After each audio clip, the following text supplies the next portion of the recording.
What's going on, everybody? Welcome back to another episode of the Speaking Sessions podcast. Today, I want to talk about my event that happened as of this recording last week and really just kind of give a review of that, what I thought, how I felt, and help you understand about creating your own event.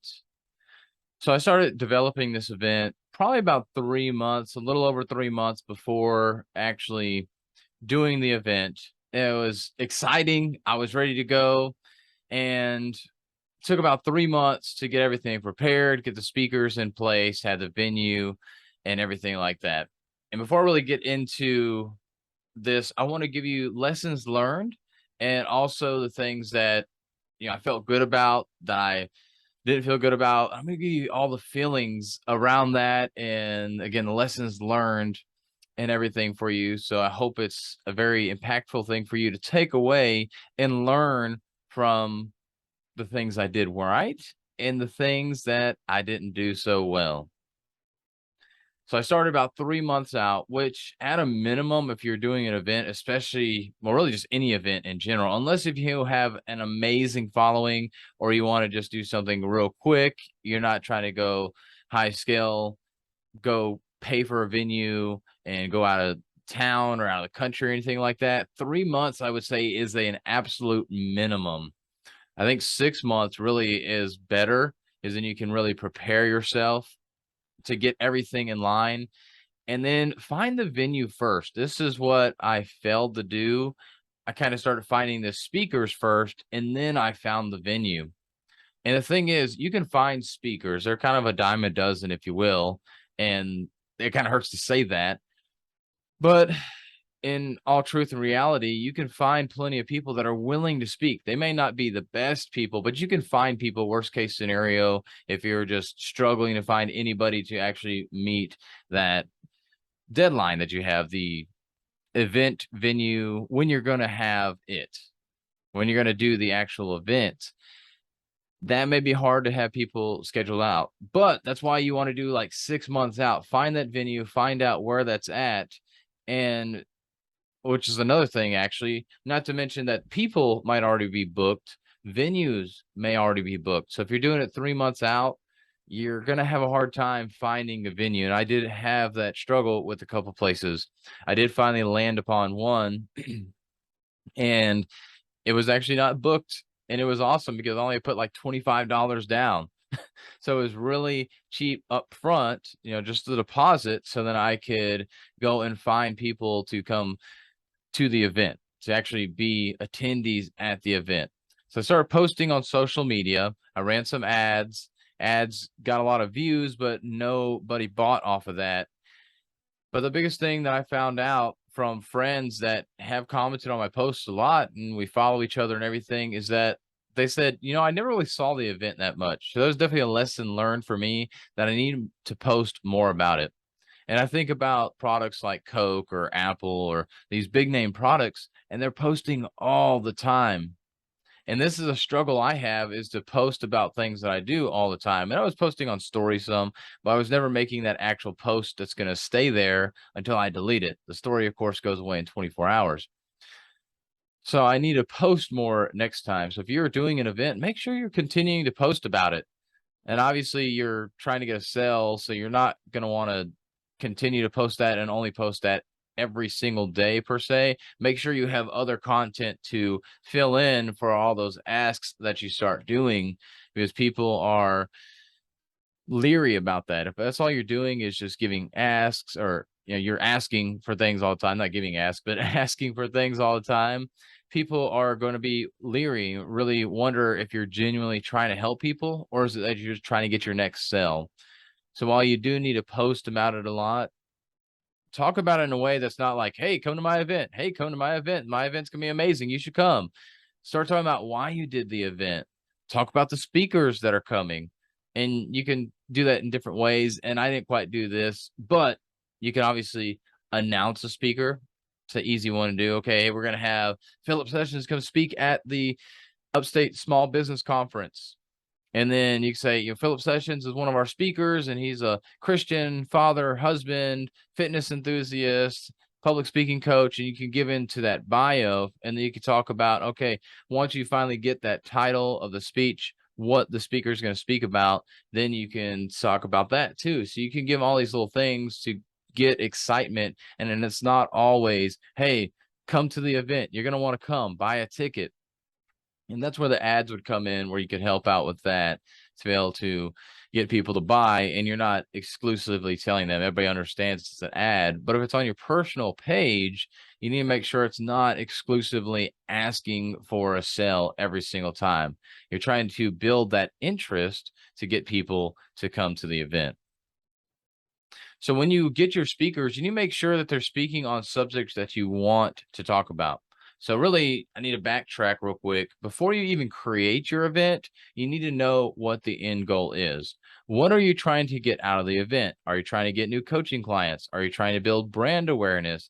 Are you just wanting to throw an event just to throw an event? I mean, why is it that you're wanting to do this event? And then who is it that you're serving? What is the subject that you're trying to present? So for mine, it was about business. I was serving business owners here in the local area for me, Greenville, South Carolina, and trying to serve those business owners to give them tools to be able to better run their businesses. And I could have went more niche than that, but I kept it a little broader because I felt like we have a very good small business presence here in the upstate. But I kept it at that. And you can go as granular as you want. I mean, there's conferences with NFTs and conferences with Bitcoin and all sorts of different conferences out there that you can go to and learn from. But once you figure out what it is that you're trying to speak about next, so you figure out what the end goal is, what do you personally want to get out of that since you are hosting the event, and then who is it that you're speaking to, and then you can go find your speakers. So if I'm going to do a business conference, I'm not going to get somebody from a 9 to 5 unless if they're like a CEO or somebody that runs the company itself. I'm not going to pull an engineer or maybe a marketer. I mean, if they're really good and they can talk to you about that, you might do that. So I guess it kind of depends, but typically somebody from a 9 to 5, you're not going to pull out unless if you can give a specific reason why, like I just mentioned with the marketer. So a marketer at a 9 to 5 could come in and teach about marketing to small business owners because they know marketing and small business owners need to know about marketing. But an engineer, let's say, may not be able to help out that much, or somebody that does maintenance, maybe they can't help out unless if I'm talking to automotive people. That's the business that I'm going after. So it depends on how granular you want to get with your event. And the more granular you get, the more you open up to the actual people you want to speak to. And that's one thing that I'll go forward with next time, being a little bit more granular with that instead of just opening up to small business owners. So once you figure out who your audience is, then you can go and get those speakers that can speak on subjects around that. So if I'm talking like I did with small business owners, so I had somebody that had HR experience, I had somebody that talked about legacy building around your business. So using your business to build a legacy. So really figuring out what that impact that you can create through your business to help your family and help those that are in your company as well to grow you as a better leader and business owner.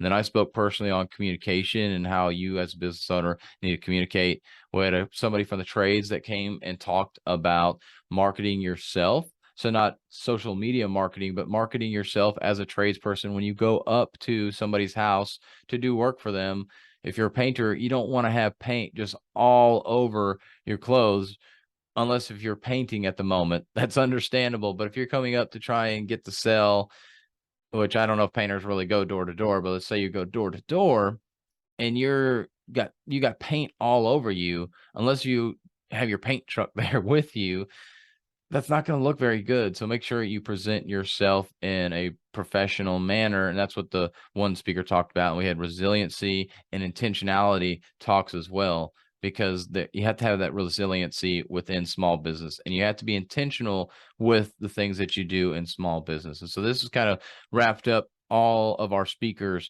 and what I want it to bring. And I let them kind of choose and make sure that it fit in with that.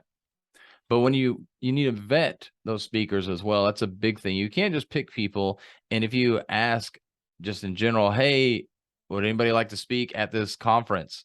You're going to have so many hands go up. So you have to protect the audience that you're trying to build and figure out who's actually going to fit into your target audience for that event. So then next thing, once you have your speakers and you start announcing them, start talking about the event, and you've really got to get out there and go and talk about that event. And then don't be afraid to pivot. That's one thing that happened to me. There was this nice theater within this venue. Luckily, they had another room because the venue held about 400 people, and I was originally expecting to do about 100. And it was hard to pass up this venue because it had everything. It had sound, lights, audio input, so I could get really good video and audio from this theater. And I was going to have somebody be able to be there for the lights to make it really nice, really professional looking. But it was my first event, and it did not sell the way that I had hoped it would sell. If I hit that 100-person threshold like I was trying to go for, I would have kept it there. But my sales ended up at only about 30 people. And believe it or not, most of those sales, even though I started 3 months out, most of those sales happened within the last month. And really, the last 2 weeks is where I really started things picking up. And then within that marketing as well, getting your speakers to start marketing stuff, have them talk about it, because that'll help you out with not you always posting about it, but have your speakers post about things as well, and give them specific things to post about. They're busy, you're busy, but this is your event. You need to lead the way and give them stuff to post about, or at least give them an outline of what you want them to talk about. But make sure that you are putting that information together for them so it's easier for them just to essentially copy, paste, and post. Because if you're just expecting them to do something, they're not. They're not bought in. They're excited. They're ready to come and speak, and they're going to do well at speaking, but it's not their event. So if it doesn't do great, it's not the end of the world for them. Although you will have some speakers that really truly do care about it, and they realize, and hopefully you pick those speakers that do. And I had some amazing speakers that were very helpful with that, but I know if I would have given them more, they could have done a lot more too. And so that's on me. That's not on them or anything to do against them. These are just some lessons I've learned from this. But you will have speakers that go way above and beyond to do everything they can, and constantly talking about it on podcasts, on social media, to friends, about them speaking at an event and getting that excitement to bring them in, because they know if they bring more people in, that builds credibility with you as the host, but it also builds credibility for them because that's more people that are watching them speak. And the more people that watch them speak, the more likely they are going to gain that influence in their field. So make sure that you fill up that stage and give your speakers marketing things to be able to post as well, and tell them what to talk about in social media land that they can post about and talk with their friends about. So give them all those specifics. Now, the week of the event was probably the most crazy for me, especially the day of. But the week of, it was really every speaker trying to make sure they had everything. So give deadlines on this, because I didn't give deadlines for this, for the presentations. If they had a PowerPoint, then make sure you give it to me ahead of time. Everybody's going to be kind of last minute if you don't give a deadline. So make sure that deadline's about a week out for that. That's something I'll go back and do next time. That, hey, if you have a presentation, I need it by X date, or you're not going to have a presentation, which, I mean, hopefully they'll have it done before then. But it really just depends. But make sure that they have an outline for you and be able to check over it. There was one speaker, I was a little worried about how, when they started speaking, exactly what was going to go on there. They did an amazing job, and I thought they covered things very well. But I could have seen where some of the stuff they talked about could have been, oh, let me talk about my business and what my business does. And they briefly mentioned it, but it wasn't so much that it was like, oh my gosh, they're just selling their services. So that was a little nerve-wracking, seeing that presentation be laid out like that, but it still worked out in the end. It was great information, and I thought it was really well put together. And that was a speaker I didn't know so well. And as you get further and further into developing your own events, it's going to be harder to find people that you know a lot and can trust them 100%. So make sure you have those presentations in early enough, so that way you can go through them and let them know, hey, take this out because this is too much about your business. Or, hey, explain this to me. Why do you have this in here? Are you trying to pitch your business? Because at my events, I don't want that. Now, again, you could have an event where they're coming, you're not paying for them to be there, and they're making money off of selling on stage. That's a totally different thing. But if they're not selling on stage, then you need to make sure that they're not selling on stage. And so that actually brings up another good point with your speakers. There's a couple different ways speakers get paid. So like I just mentioned, they can sell on stage, or you literally pay them to come speak, or, and usually this is one, especially for speakers earlier in their speaking career, you basically pay for their travel. So you typically pay for airline and hotel. Maybe you'll cover the rental. It just depends. Rental car, that is. It just depends on how much budget you have for your event and everything, and what y'all decide to do. And they could always take an Uber instead. So you need to discuss that with them and make sure that that understanding is there. But those are really the three ways that the speakers can get paid to be at your event. So the week of, we're coming up close to it. We're getting everything together and having signs. I had some signs they were brought in about last minute, but that was on me as well. So make sure you get those signs in early enough so you can inspect them or have the pictures of them and get them in just so you have them in time. They were there. They were great. They're amazing. And the signs were there to be able to promote the event some more. And I had sponsors for the event. So the sponsors were on those signs. And one thing with that, because we shifted from the theater to a room upstairs, which was a lot smaller, because I went from the expectation of 100 people to 30 people, I had to go upstairs. Well, I didn't have any signs that showed arrows like, hey, go upstairs here, or anything like that. And so that's one thing I learned as well, that I need to make sure that I have signs that'll tell people where to go for the conference, especially if it's in an even bigger building. So in a hotel, might be a little easier. You'll have the people at the front that can tell you at a hotel. But if you're just at some kind of conference facility and then nobody's there on the weekend working, you're going to have trouble for your attendees to be able to know where to go. So I need to make sure I have those signs. And then, although 30 people paid to come to this event, not everybody showed up. So have that expectation that not everybody's going to show up. Now, it would end up being about 4 people from 30 to 4, which is crazy. I can't believe that, but it happens. Hopefully you don't have that percentage of people drop off and just not come to the event. But we still had a great time, and we still worked through it, and everybody got a great opportunity to speak at that event and really enjoy it. And it became more of an intimate thing versus a conference. It kind of became more of a mastermind. So don't be afraid to pivot from one venue to another if you need to. Hopefully you don't have to, but if you do, it's okay. I want you to learn that from me. I had a venue that had 400 people, and it was an amazing stage. It was a theater, literally. And I switched to a room, a small room that held about 30 people. And it was kind of disheartening at first, but it was still a great time. And the speakers were really awesome and totally understood. Like, dude, it's first event, man. This is awesome. You even have this many people here.